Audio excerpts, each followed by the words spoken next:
E o presidente Alessandro Barcelos, no dia de hoje, nesta tarde, já veio a público e falou sobre algo que preocupa já nesta primeira rodada de Campeonato Brasileiro que aconteceu, mas já na segunda também, porque saiu a escala da arbitragem para o jogo contra o Palmeiras e o presidente falou sobre essa situação tanto quanto preocupante. Além disso, quero te falar também sobre o volante que se ofereceu para jogar no Internacional. Quero te falar também sobre uma proposta de 18 milhões de reais que o Inter recebeu hoje e também sobre um recorde batido por Fernando. Então, só antes de começar esse vídeo aqui com novas informações, para a vinheta.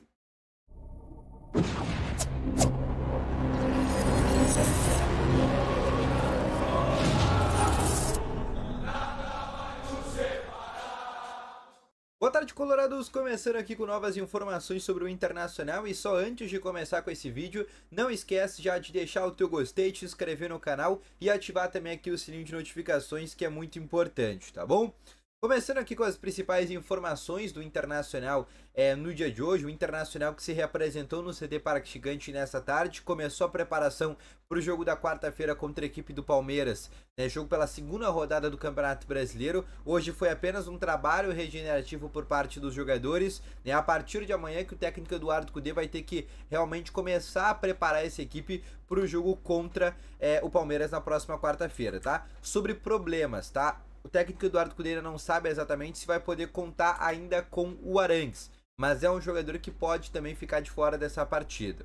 Outra situação também que eu tenho para passar para vocês é sobre uma preocupação do presidente Alessandro Barcelos, que ele transformou essa preocupação em uma espécie de nota, porque o presidente Alessandro Barcelos, por meio usou suas redes sociais, mais especificamente o seu Twitter, para fazer duas situações. Ele falou sobre duas coisas que estão chamando a atenção dele. E aí eu vou botar exatamente as aspas, vou falar exatamente as aspas do presidente Alessandro Barcelos que falou sobre essa situação, mas basicamente ele falou o seguinte, tá? Abre aspas para a primeira situação que ele falou, tá? O mesmo VAR que foi muito criticado, teve decisões bastante questionáveis na primeira rodada no jogo entre Atlético Goianiense e Flamengo, ganha a premiação de ser o VAR da nossa partida contra o Palmeiras. Dois times comentados como candidatos ao título. Essa foi a primeira coisa que chamou a atenção do presidente Alessandro Barcelos. A segunda, o árbitro que comandará o nosso jogo fará sua estreia em um jogo da Série A do Campeonato Brasileiro. Ou seja, no próximo jogo de Palmeiras e Inter, a CBF vai colocar um árbitro que nunca apitou um jogo da Série A do Campeonato Brasileiro. Segunda situação, ele disse, a lógica seria que esses jogos de maior envergadura na segunda rodada tivessem árbitros um pouco mais experientes. Sempre estaremos trabalhando para que tenhamos jogos grandes e que a arbitragem não seja o centro negativo das atenções. Nem gostamos de falar disso, mas o campeonato teve início e que esse assunto ganhou relevância ao longo da primeira rodada, indicando a necessidade de atenção em critérios maiores. Nossa visão é que a Série A do brasileiro temos que ter mais excelência e menos experiências.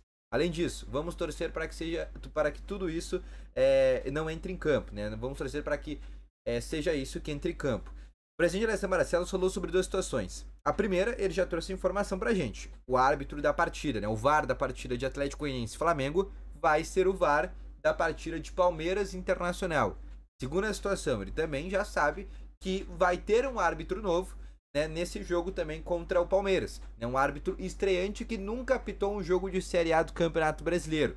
E essas duas coisas chamaram a atenção do presidente Alessandro Barcelos e são duas situações que nesse momento o Inter vai começar a pressionar a CBF desde o começo. Porque como todo mundo bem sabe, nessa temporada o Inter tem essa ambição em ganhar no Campeonato Brasileiro. E o Inter já vem há alguns anos já sendo prejudicado pela CBF. A gente pode lembrar em 2020/2021, né, o Campeonato Brasileiro, né, aquele jogo contra o Flamengo, aquele jogo contra o Corinthians.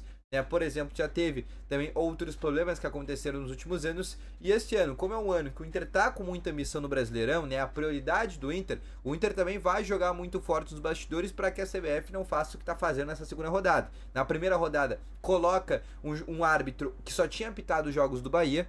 Nessa segunda rodada agora coloca um VAR que foi extremamente duvidoso na partida contra o Flamengo, que é um candidato junto com o Inter ao título Brasileirão, e além disso coloca um árbitro também agora que nunca apitou um jogo da Série A do Campeonato Brasileiro. Então a direção também está atenta nisso e já está começando a ficar inclusive no pé da CBF com essas decisões que vão sendo tomadas. Outra situação, e agora falando sobre notícia boa, sobre Fernando, que bateu um recorde no jogo contra a equipe do Bahia.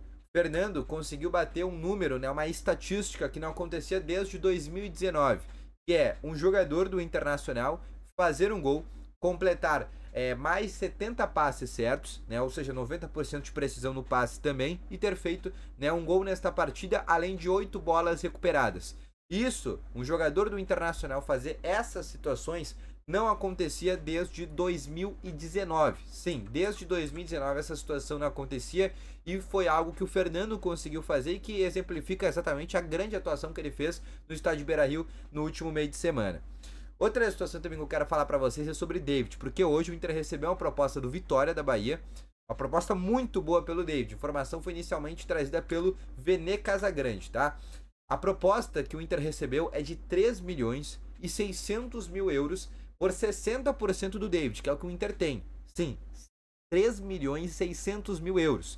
Isso na cotação atual, daí um pouco mais de 17, quase 18 milhões de reais. Só que quem tem a prioridade nessa negociação é o Vasco, que tem uma opção de compra em 2 milhões e 600 mil, né? 1 milhão de euros abaixo. O que o Inter fez para o Vasco e ofereceu para o Vasco? O Inter ofereceu para o Vasco como taxa de vitrine 500 mil euros dessa negociação com Vitória, e aí o Inter ficaria com 3 milhões e 100 mil e o Vasco ficaria com 500 mil euros.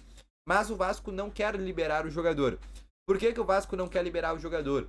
Porque o técnico Ramon Dias entende que o David é uma peça fundamental e não há tempo hábil de trazer um jogador como uma peça de reposição. Eles entendem que eles recuperaram o David, né, que vinha de uma má fase, e agora eles não querem liberar o jogador, inclusive ele vai ser comprado no fim do ano pelo Vasco. Porém, o Inter vai acabar perdendo dinheiro, né? O Inter tinha uma proposta na mesa aí de 3 milhões e 100 mil, 3 milhões e 600, né? Mas, enfim, seria 500 mil para o Vasco, teria uma proposta aí líquida para o Inter de 3 milhões e 100, não vai conseguir aceitar essa proposta porque o Vasco tem a prioridade, que no fim do ano vai comprar por 2.600, mas igual vai comprar, o Inter vai acabar pelo menos sendo ressarcido daquilo que pagou há 2 anos atrás, quando comprou ele do Fortaleza por 10 milhões de reais. Outra situação que eu quero trazer para vocês também é para falar sobre Kaique. Kaique, volante do Juventude, que nessa temporada fez um belíssimo Campeonato Gaúcho. Inclusive esteve na seleção do Campeonato Gaúcho junto com o Vila Sante, junto com o Alan Patrick no meio de campo. E é um jogador que inclusive chegou a se falar no Vasco, chegou a se falar no Grêmio, mas nenhuma negociação acabou se firmando. O fato é que esse jogador, por meio de seus empresários, foi oferecido ao Internacional, informação trazida pela revista Colorado. Mas o Inter não tem interesse nesse jogador. Por quê? Porque o Inter já tem muitos volantes. A gente pode colocar só como primeira função de meio campo, que é a função ali que exerce o Kaique. Tem, por exemplo, o Thiago Maia, tem o Fernando, tem o Matheus Dias, tem o Rômulo, que pode jogar também naquela função, tem o Bruno Gomes, tem o Arangues, tem o Bruno Henrique, enfim. Tem muitos jogadores que já jogam naquela função. E o fato é, o Inter não vai contratar mais volantes, tem até o Gabriel, mas ele está afastado. Enfim, o Inter ainda não achou um futuro pro Gabriel. Mas o Kaique foi o nome que se ofereceu para jogar no Inter por meio de seus empresários, mas é o nome que o Inter acabou não aceitando, tá bom? Então esse foi o vídeo, espero que tenham gostado. Deixe o teu gostei, inscreve no canal, ative aqui as notificações. Volto logo mais suas informações. Valeu, falou e foi!